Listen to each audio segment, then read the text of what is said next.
Welcome to the online bio classes, class 9. In the previous class, we have already studied about the different types of plant tissues like simple tissue. Now today we will start with the complex permanent tissue. What is complex permanent tissue? The tissue which is made up of more than one type of cells is called complex permanent tissue. All the different types of cells which makes this complex tissue, they work together to carry out a particular function. So what is the definition of complex permanent tissue? A tissue made up of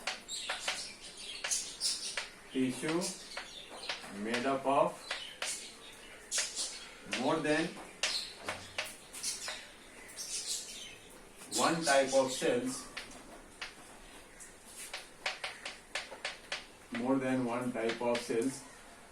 that work together to perform a particular function.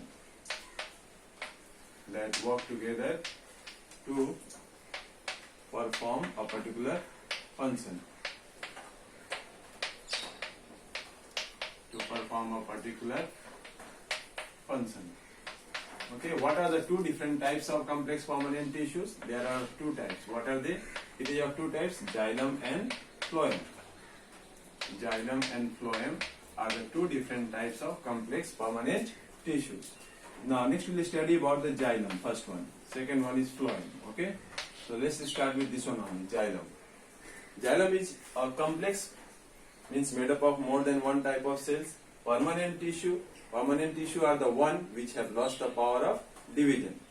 So it is mainly made up of both parenchymatous and sclerenchymatous cells. So parenchymatous and sclerenchymatous cells are there. Parenchymatous and sclerenchymatous cells. So this tissue is made up of both parenchymatous and sclerenchymatous cells. Second point is both living and dead cells are present. Cells are living and dead. Means some of the cells are living, some are dead also. So it is made up of both living and dead cells.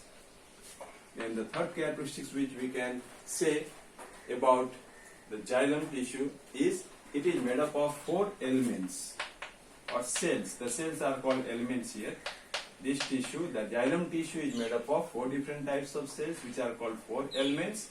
What are they? I will write it with A, B, C, D. Number A, that is the first cell of xylem. It is called, it is known as tracheids. Then number B, it is D, okay? Vessels. And number C, parenchyma, is xylem parenchyma. And the last one, that is number D, is fibers. Xylem fibers, which is also known as sclerenchymatous fibers. Okay, or xylem sclerenchyma also we call to the xylem fibers.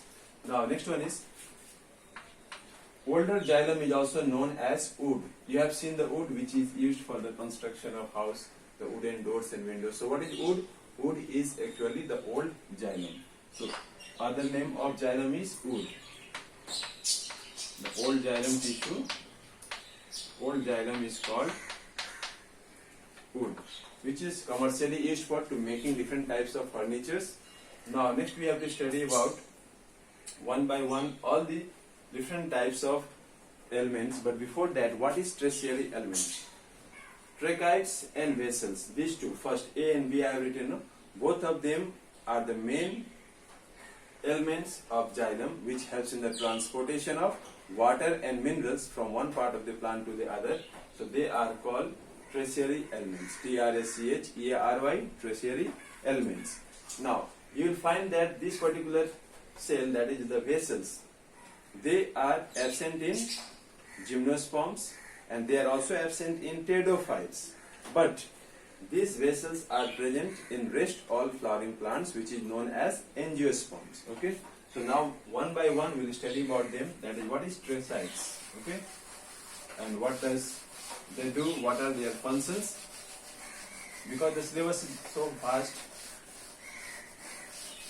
it's impossible to write everything. So I will just say or write the important points about each one of them. So first one is tracheids or the tracheids. we are studying about the 4 different elements or the cells of xylem. Okay. Now first one is tracheids. Tracheids are the name of the xylem elements which are small tube-like structure which is made up of tube-like structures. They have thick and their wall is lignified. So I am not writing here everything. Tube-like, the important point, cells, thick and lignified walls, lignified walls. Okay, they are tube-like cells.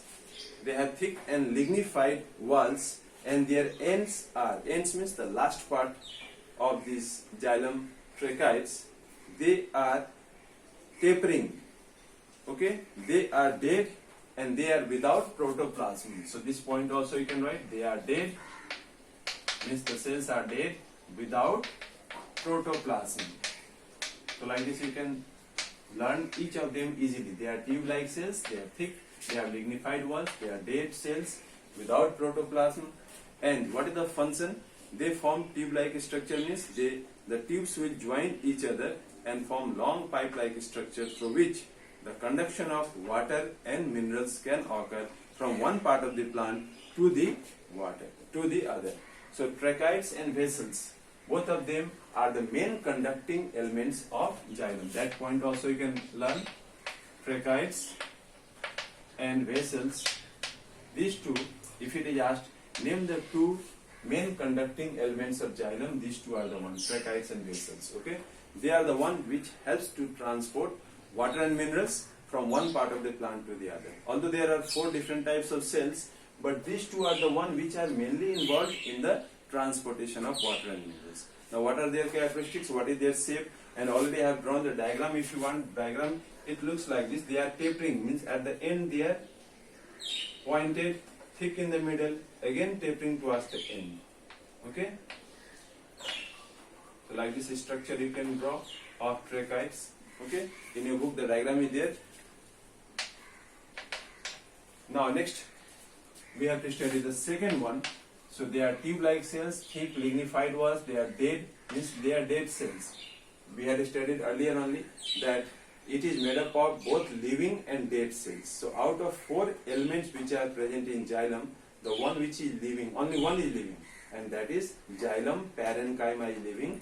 Rest all, that is xylem tracheids, xylem vessels. Then next we are going to study about the vessels. They are also made up of dead cells. So you can easily learn it. Dead cells without protoplasm,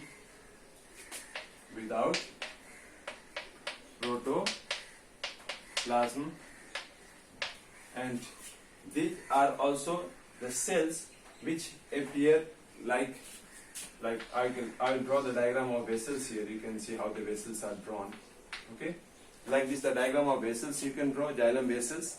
They have perforation plate here. Perforation plate means the plate which has tiny pores in it. That is called perforation plate. Perforation means the plate which is present at the end of the cells which contain tiny pores. Because these pores, vessels will join to each other, and the vessels will form long pipe-like structure. So what are the important characteristics? It is a long cylindrical tube-like structure which is made up of many cells which are called vessel members. Okay, it is long cylindrical. You can see the shape is like a cylinder. Long cylindrical tube-like cells which is made up of tube-like structure, not cells. You can write tube-like structure made up of cells called vessel members. The cells are also known as vessel members. Okay. Now, what is the second characteristic? The cells are dead. If dead means they do not contain the nucleus, they do not contain the protoplasm, and along with the xylem tracheids, they also help in the transportation of water and minerals from one part of the plant to the other. The vessel cells are dead. Vessel the vessel members are interconnected. Like this is one vessel. I told you many vessels will get connected to each other end to end, forming a long tube-like structure. Now, how they are connected? With the help of cytoplasmic or protoplasmic projections, which is called plasmodesmata. Plasmodesmata, you know, the presence of vessels is characteristics of angiosperm. What is angiosperm? The flowering plants are called angiosperm. So, if you find that vessels are present, you can classify such plants as angiosperm. Whereas it is not present in gymnosperms because they lack vessels. And now next one is the xylem parenchyma. It is the only living cells which are present in xylem. So it is made up of living cells, and the cells have got cell wall which is made up of cellulose. Cell wall is made up of cellulose. Like generally all the plant cells have cell wall which is made up of cellulose. So in xylem parenchyma also, what is the function of xylem parenchyma? It helps to store different types of food materials like carbohydrate in the form of starch. It also stores fats and some other substances like tannins. Now what is the function, I said, of xylem parenchyma? To store the food. And what is the structure? It is a living cell. It is the only cell out of 4 xylem cells, the one which is living. Rest all 3 xylem cells are non-living or they are dead in nature, and their function is storage of food as well as they provide some mechanical support also. Okay, now next, the one which we have to do is xylem parenchyma. Already I said they are living cells, they have thin wall and cell wall is made up of cellulose. Now next one is xylem number 4, that is the fibers. Xylem fibers, I told you in the beginning only, they are also known as sclerenchyma cells because they are the one which provide mechanical strength to the xylem tissue as well as to the plants, and they are made up of cells which are highly thickened due to obliterated central lumen. Obliterated meaning is destroyed. The central lumen which is present, it is completely destroyed. So they have very thick walls. The cells of fibers, xylem fibers, they have got thick walls. So xylem fibers have highly thickened walls, and they may be either septate or aseptate. I want to make you understand what is the meaning of septate. Septate means branched. Septate means branched. Aseptate means unbranched. So they may be either aseptate or septate, means the cells of xylem fibers, they may be branched or unbranched. Okay, they are also dead and devoid of protoplasm. So this characteristics is also there, dead without protoplasm. Understood? So only 2-3 points are there. Number 1, they are made up of cells which have thick walls. They may be septate or aseptate, that is branched or unbranched, and they are dead without protoplasm. Now next one is, where is xylem found? The occurrence. Xylem is found in all parts of the plant because water is needed in all parts. So it is found in the roots, it is found in the stems, it is found in the leaves also. And xylem and phloem together they are present and they make vascular bundles. Vascular bundle means the conducting tissue which helps to transport materials throughout the plant body. Now what are the functions of xylem? I will just say, I will not write it. The functions of xylem are, number 1, it helps to transport water and minerals from one part of the plant to the other. Number 2, it is unidirectional, not bidirectional. It is uni or bi. Which one is correct? In case of xylem, the movement of water and minerals occur in a single direction. That is, from the root cells to the upper parts of the plant is never in the reverse direction.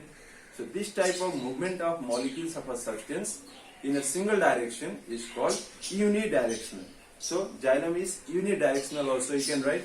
The next point is tracheids and vessels. Both of them are the cells of xylem. They are also called elements. So remember, xylem cells are also known as xylem elements, and both tracheids and vessels, both of them provide mechanical support And the last one, which we studied in the xylem parenchyma, helps in the storage of food in the form of starch, fats and other materials like tannins. Okay.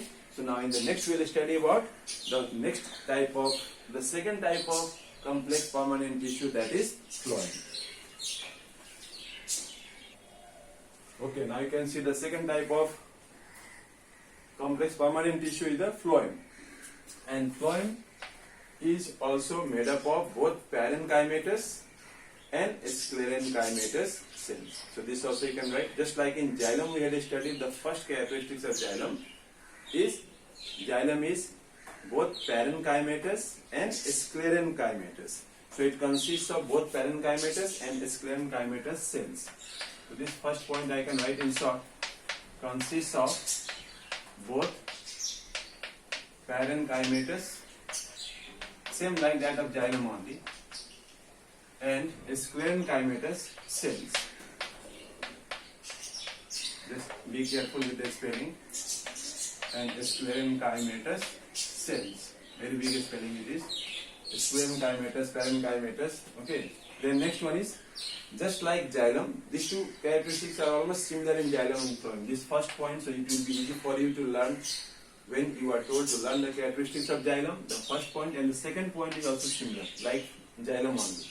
That is, it consists of, it is made up of both living and dead cells. Consists of both living and dead cells. This two is also similar. First 2 points are similar. Now third characteristic is somewhat different. That is, it is made up of 4 different elements or cells. What are the elements of phloem? Elements means here the 4 different cells which makes the phloem tissue. I'll just mark it with A, B, C, D, like I had done in xylem also. It is made up of sieve tube. Number B, companion cells.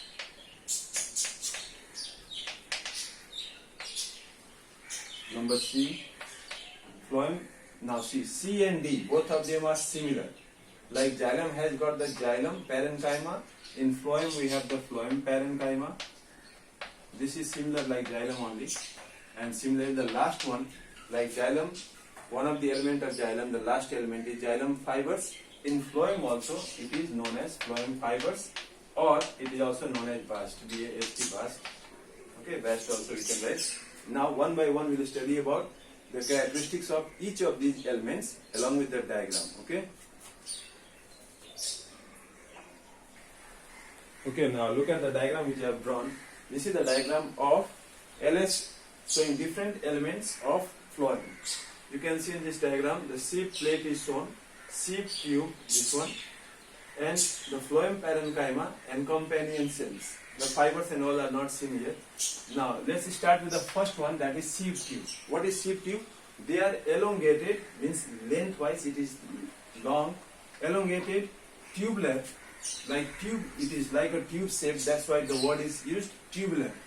Channels made up of many sieve tube members, like each one is called a member. Like this, many are connected end to end. And their end part, like this is the end part, it has got many perforations. Perforations means, like if I draw a circle here to show the end plate, they have tiny pores like this. Okay, these pores are called sieve pores, and due to the presence of, they have small pores which is also called sieve pits, and because these sieve pores are present at the end walls, that's why they are also known as sieve plate. So this is the sieve plate. In the diagram you can see at the end of the cell we have a plate, like this is the structure, these are the sieve pits or the pores. Because these pores are present at the end of the cells, that's why it is called sieve plate. Now what is sieve tube? Already I said they are the main conducting element. Which one? The sieve tube is the main conducting element found in almost all the plants. Then the second one is sieve tube companion cells. You can see this one, the companion cells. They are present along with the, which cell is this one? Along with the sieve tube they are present. Just like a person, like you may have friends, so these cells, since they are always associated with the sieve tubes and help them in their function. That's why they are called companion. Companion means a friend. So just like a friend, the companion cells, they are narrow, they are elongated, and they have thin wall. They are living cells. They are not dead. The cells of companion, they are living, and what is their function? They have thin wall, they are narrow, they are elongated because nucleus is also present, so they are living also. So you can see that in phloem tissue, out of 4 elements, only one is non-living, just opposite of xylem. In xylem, out of 4 cells, only xylem parenchyma was living, rest all were dead without protoplasm. But here, that 3 cells you can see I have marked, the phloem parenchyma is also living. The nucleus is shown means they are living cells. Here also nucleus is shown, here also nucleus is shown. It means they are the living cells. Only one is non-living, that is the phloem fibers. As you can check it now. The next one is prominent nucleus. They are found in angiosperms, in pteridophytes and gymnosperms. They are replaced by, the companion cells are replaced by a cell called, it is known as albuminous cells. Albumin is the one which store food, particularly the proteins. They are called albumin. Albumin is the name of the egg protein also. The white part is called albumin. Okay. Now next one is bast parenchyma or the phloem parenchyma. As you know that parenchyma tissue is the one which store food.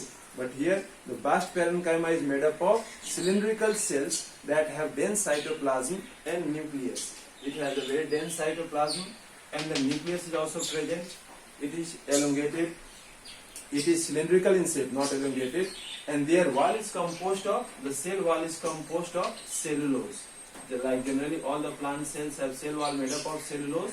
So in phloem parenchyma also the cell wall is made up of cellulose. Okay, and they store food materials like latex, mucilase, resins. All these are the excretory products of plants. Latex, resins, and mucilase. The phloem parenchyma, it is absent in monopods. In monopod plants you will not find it. Monopod means those plants which has got a single cotyledon in their seed. And the next one is the bast fibers or the phloem fibers. Phloem fibers are the non-living part. They are sclerenchymatous cells. They are generally absent in primary phloem, but they are present in the secondary phloem. They are elongated, they are unbranched, and commercially the fibers which we obtain from the plants, like we get the cotton, jute, hemp, from there we obtain the fiber. They are sclerenchymatous fibers, also known as bast fibers. So they are dead, and when they become mature, they are without nucleus, they become dead, and they provide mechanical support. Okay. Now what are the functions of phloem? We'll complete it here only. The functions of phloem are, number 1, it helps in the conduction of food from the leaves to all parts of the plant, and then from all parts of the plant back to the different organs of the plant. So we can say the movement of food molecules is bidirectional. Like in xylem, we found that it was unidirectional, a single direction movement of food molecules occurs. But here in case of phloem, it is translocation of substance occurs from leaf to different parts of the body. Okay, it stores food materials. And the third one is the conduction of food through phloem is bidirectional. Already said bidirectional, I have already said. Now the next topic which we are going to do is the protective tissue. Okay, now next one is protective tissue. As the name indicates, such plant tissues are protective in nature. Means their function is to give protection to the underlying layers of the plant tissues. So they are of 2 types, epidermis and cork. Now you have heard what is epidermis. So first we will do about that epidermis. Epidermis is the outermost protective covering of plant. It is present in the leaves, stem, root, everywhere. It is single layer. Like if I draw the TS of root, the outermost layer of cells which is present, it is called epidermis. I am showing the diagram here. So it is single layered. Only one layer is there. It is covered by a protective covering which is known as the term which is used is suberin, S-U-B-E-R-I-N. In your book also it is given. The epidermis is not, it is one cell thick. It has a waterproof coating or layer called cuticle, C-U-T-I-C-L-E, cuticle. This one is epidermis. With the help of diagram I will show you so that you can understand. So what is cuticle? Cuticle is a waxy or waterproof layer or coating which is present on the surface of epidermis. So it's not continuous, it is made up of single layer. It's not continuous means this layer is interrupted in the middle due to the presence of certain structures called stomata. These pores are called stomata, and these stomatal pores are guarded by two bean-shaped or kidney-shaped cells which are known as guard cells. And what is the function of stomata? Stomata, as you know, is generally found more in the lower surface of the leaves, and it has two functions. Number one, it helps in the exchange of gases like oxygen and carbon dioxide, which is needed for respiration. And second one is during photosynthesis. You know that one of the raw materials for photosynthesis is carbon dioxide, which diffuses or enters into the plant body through the stomata of the leaves. So these are the two functions of stomata. Now anything else about epidermis? Yeah, it is protective in nature. It is made up of single layer of cells, and it is covered by a waxy coating which is called cuticle. Now what is the function of cuticle? It helps to prevent loss of water by desiccation or drying. Drying means when the cells will not lose water from the surface. Okay. If the cuticle is very thick, like in some desert plants, the leaves have got a very thick cuticle so as to prevent the loss of water by transpiration. Okay.